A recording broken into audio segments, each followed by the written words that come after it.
Hey, look, I'm playing Night Kit, and I'm left-clicking. Wow, I just outplayed that guy. He really should have played that fight better. Man, that guy just sucks at this game. That's why he died.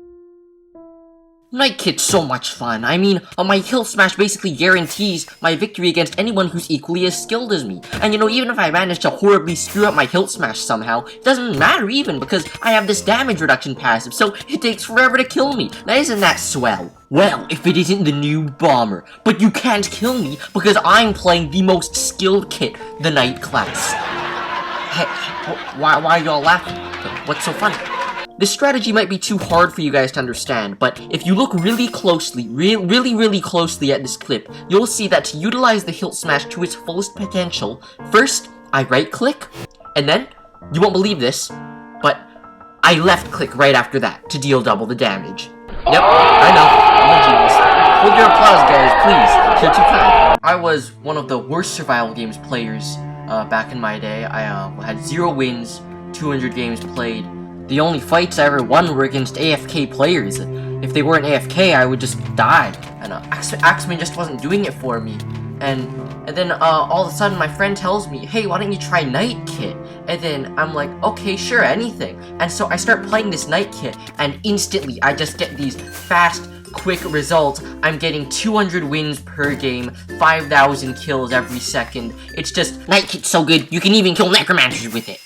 Really started working for me, and I really would recommend this kit to anyone. It's easy to play. I just turn my brain off, and all of a sudden I'm getting kills. People are getting mad at me. They're like, how are you doing this? How are you doing so well? I thought you used to be so bad. And I'm just like, you just play Night Kit. That's the answer to everything. You even play Night Kit in games like Dragon Escape. It works. I just love this kit personally. I really recommend this for anybody. What? I screwed up my Hilt Smash? Well, it doesn't matter because he's slowed, so I can still catch up to him. Look, the only reason I won this battle was because I'm playing Night Kit. That's how overpowered this class is. If I was playing any other kit, I would have died like 15 times over. Night Kit definitely won me this fight, no doubt about it. I'm about to outplay this guy real quick. Yeah, get right-clicked, son. You really should have played that fight better. Maybe if you used skill like I just did, you could have won. Okay, but in all seriousness, I'd actually like to discuss how overpowered Knight really is, and just throw out some of my major points. Night Kit is a class that provides melee advantages, and strong melee advantages at that. Survival games is based around melee combat. I don't think anyone can dispute that. So, Knight is given some really strong melee advantages in a game where melee combat is the staple. That in itself should be enough to say, hey, this kit is pretty strong. I'd also like to point out that missing Hilt Smash has no real punishment. Now think about other kits. If you're Bomber and you screw up your TNT throw, a smart opponent will never die to your TNT thereafter because they're aware of all your tricks since they know you're Bomber now. Your opponent just waits until deathmatch, where Bomber doesn't really apply, with the exception of explosive arrows, of course. If you're Archer and you fire your barrage, your smart opponent will know to stay away from open areas to avoid getting bowed to death. Your opponent just waits until deathmatch, where arrows are much less effective. If you're Knight and you use your Hilt Smash, what's your opponent going to do? Not melee fight you for the rest of the game? Wait until deathmatch? And by the way, Knight excels in deathmatch. Think about every kit and its counter. Barbarian, stay away from them when they're near lava or cliffs. Brawler, okay, that whole kit's overpowered too, let's skip it. Horseman, stay in the water or in tight buildings or spaces. Axemen, steal the axes after they're thrown on the ground, and take all axes from corpses or chests to starve the axemen of their main damage source. Beastmaster, kill the wolf, with TNT if you want to. Avoid the wolf, strafe it. How about Knight? I've heard people say that rods are the counter to Knight, but how? Rods are useful against every single person, every kit. Knight is no different. It's like saying, using movement keys is the counter to Knight. Knight is really hard to deal with, especially when they get good gear, because if you want to take them down in a melee fight, 2 things have to happen. 1, you have to be significantly more skilled than them to kill them in melee combat, and 2, you cannot take breaks from the fight, unless you're Brawler, because that's a broken kit too.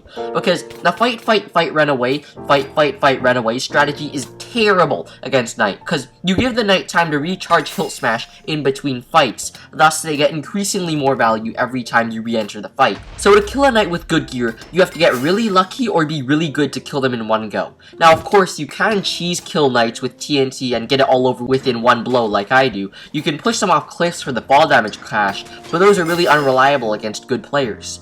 So what counterplay does exist against the Knight kit? Because personally, I have yet to find any. How do you avoid Hilt Smash? Are you supposed to bait it out in some way? I've heard that when you get Hilt Smashed, you're not supposed to run away, you're supposed to stand your ground and fight.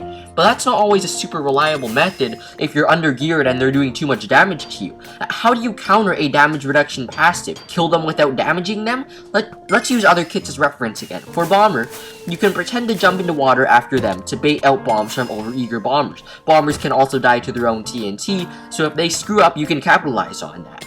For Archer, if they miss their arrows, you can pick them back up and fire back at them.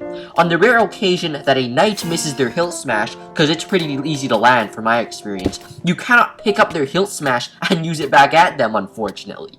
And even when they do miss, well, they still have this really strong advantage because of their innate damage reduction passive. And like I've said, there is virtually no punishment for missing hilt smash. Of course, the ability goes on cooldown, but that's a given for every kit.